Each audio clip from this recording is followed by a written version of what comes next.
Platinum Dunes' take on the Texas Chainsaw Massacre finished with the 2006 release of the Texas Chainsaw Massacre: The Beginning. You can see my take on those films in my video essays I will link in the description below.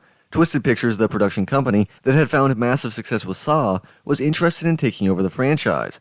Screenwriter Steven Susko pitched a plan for a trilogy of films to the company, with all 3 films to be made under a collective budget of $10 million. James Wan was attached to direct the first film, with Tobe Hooper slated to direct the sequel. The trilogy plan was scrapped when Lionsgate joined the picture, with Twisted Pictures moving on and Millennium Films joining the project. Susko would still get a story by credit for the film, alongside Adam Marcus and Deborah Sullivan, with the duo writing the screenplay alongside Kristen Elms.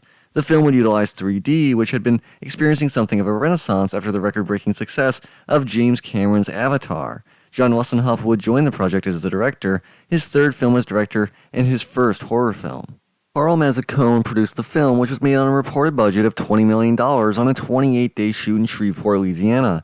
It was released on January 4th, 2013, through a wide theatrical release that generated over $47 million worldwide. This would be the final Texas Chainsaw movie to date to have had a theatrical release in the United States. With this brief context laid out, let's review Texas Chainsaw 3D. The film takes place directly after the events of the original Texas Chainsaw Massacre, attempting to seamlessly integrate the footage from the ending of that film into the beginning of this film. This is where the first obvious problems with the film present themselves. The integration is done poorly, with the newer footage having a horrid look that kills off any potential feeling of continuity. This discongruity in the look of the film is then enhanced by the poor narrative choices that feel out of sync with the original world.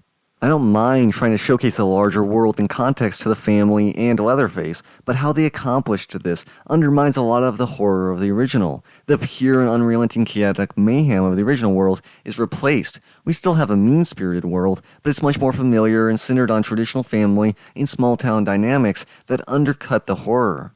The narrative follows a young woman and her group of friends who needlessly die at the hands of Leatherface, whose deaths serve no storytelling purpose. The film attempts to recontextualize Leatherface as a sort of anti-hero. The true villain in the film is the mob led by the mayor of the small town, who has held a grudge against the Sawyer family and intends to destroy them. The opening showcases this angry mob enacting frontier justice against the Sawyers. This scene's effectiveness is undermined by the film's distracting visual effects and ugly lighting. The weak direction of this opening scene makes it emotionally weightless. From the opening scene on, nothing much helps establish why we should care about any of these characters. Why should we be cheering for Leatherface? Why should we care about this family rivalry? How is any of this supposed to be tense or scary?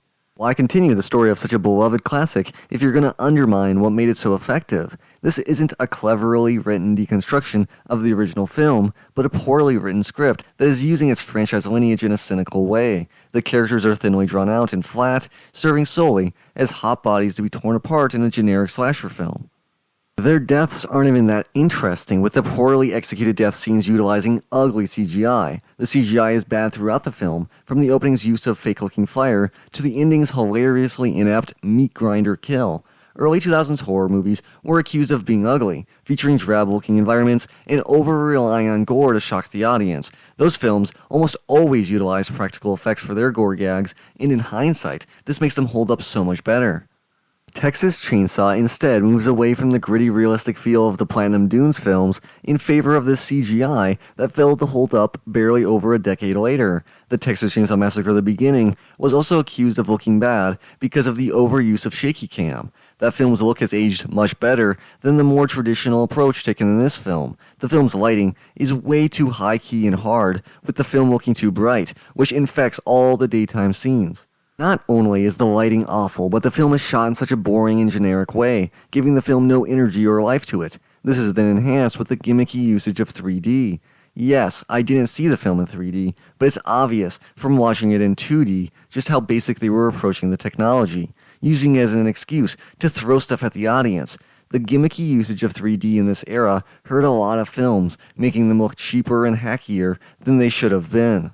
The acting in the film is also pretty bad, with the actors giving us nothing that could add to their poorly written characters. Alexandra Daddario's character has such a laughably bad arc that it's hard to say she did a truly bad job, as she had nothing to work with. When she yells out to Leatherface, "Do your thing, cuz," at the end of the film, we are officially entering comedically bad territory.